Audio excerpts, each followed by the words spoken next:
উম্মত অন্যের ক্ষতি করিও না, পারলে উপকার করো। উম্মত কারো খাবার কেড়ে নিও না, পারলে ক্ষুধার্তকে খাবার দাও। উম্মত কারো অন্তরে অন্যায়ভাবে আঘাত দিও না, পারলে তার জীবন একটু শান্তির ব্যবস্থা করে দাও। সুবহানাল্লাহ। উম্মত কারো দোষ পেলে জগতে বলিয়ে বেরিয়েও না, অন্যের দোষ পাইলে দোষকে গোপন করে তাকে ইজ্জতে রাখো, তার ইজ্জত হেফাজত করো। উম্মত রে, মানুষের চোখের মধ্যে পানির কারণ তুমি হইও না।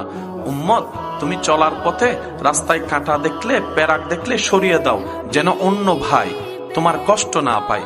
উম্মত রে, এক কথায় পৃথিবীর মালিক আল্লাহ তোমাদের কাছে আমানত দিয়েছে, আমানতদারিকে আমানতের মধ্যে রাখো। পৃথিবীকে ধ্বংস করিও না, পৃথিবীকে নষ্ট করিও না, পৃথিবীকে অশান্তি করিও না।